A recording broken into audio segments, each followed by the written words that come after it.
Mengapa ya Pak ya? Ketika kita seharusnya menjadikan firman itu dasar segala sesuatu, tapi seringkali kita salah mengartikannya. Ya, ada satu hal yang penting yang seringkali diabaikan oleh orang Kristen sendiri, yaitu masalah menafsirkan Alkitab.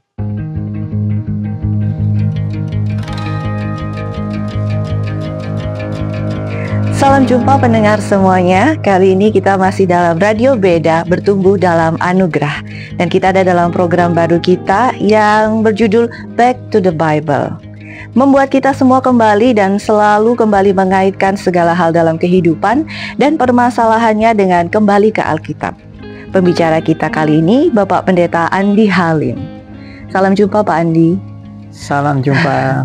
Karena ini adalah edisi perdana kita dalam program Back to the Bible, mungkin Pak Andi bisa ceritakan sedikit mengapa membuat program ini dan mengapa mungkin namanya Back to the Bible, Pak. Ya, kita selama ini udah buat banyak produk video-video yang cukup panjang, ya. Tapi sekarang kita mau buat dalam bentuk yang singkat dan lebih jelas. Jadi uraiannya sekitar 7 menit program kita. Iya, jadi bagaimana kita mengaitkan tentu saja hal-hal sehari-hari dalam kehidupan kita dengan Alkitab. Karena tentu saja kita tahu bahwa sebagai anak-anak Tuhan ini, firman itu adalah pelita ya Pak ya, katanya ya Pak ya. Di Alkitab disebutkan firman adalah pelita bagi jalan kita. Berarti ini adalah sesuatu yang penting dan kita harus selalu kembali mengaitkan segala sesuatunya dengan Alkitab tentu saja.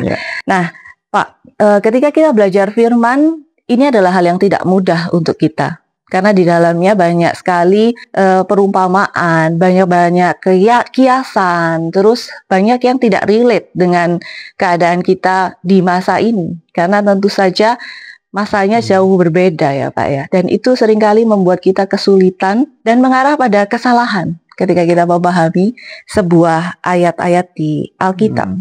Mengapa ya Pak ya? Ketika kita seharusnya menjadikan firman itu dasar segala sesuatu, tapi seringkali kita salah mengartikannya. Ya, ada satu hal yang penting yang seringkali diabaikan oleh orang Kristen sendiri, yaitu masalah menafsirkan Alkitab. Nah, kita seringkali pikir kalau Alkitab itu kita baca, ya langsung aja kita mengerti, memahami, menerapkan. Tetapi faktor menafsirkan itu diabaikan. Nah, padahal menafsirkan itu suatu hal yang sangat penting. Kalau kita tidak menafsirkan, kita akan bisa salah memahami, salah nangkep maksudnya, ya, sehingga penerapannya juga bisa salah. Nah, itu fatal kalau sampai kita membaca Alkitab tapi kita tidak mengerti bagaimana menafsirkan dengan benar. Itu maksudnya kalau secara tekstual saja gitu ya Pak ya? Hanya membaca secara kata-kata di dalam Alkitab itu tanpa menafsirkan, kita mungkin akan salah begitu ya Pak ya, jadinya ya. Jadi misalnya contohnya yang sederhana, misalnya ada kata jangan membunuh.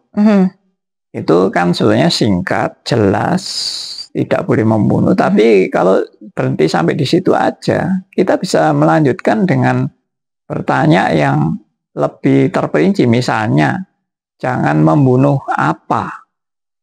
Atau jangan membunuh siapa? Nah, kalau jangan membunuh apa kan berarti, berarti semua makhluk hidup nggak boleh dibunuh. Karena ayatnya cuma bilang jangan membunuh titik. Gitu.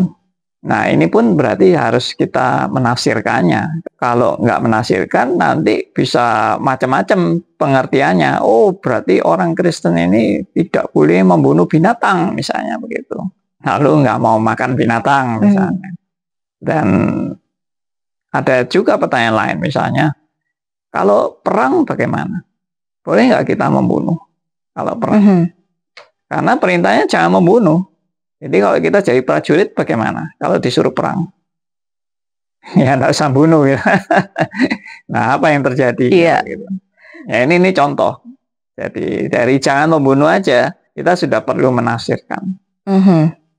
Berarti selain hanya membaca secara teks, ini ada hal lain ya Pak yang mempengaruhi kita untuk memahami sebuah ayat tentu saja.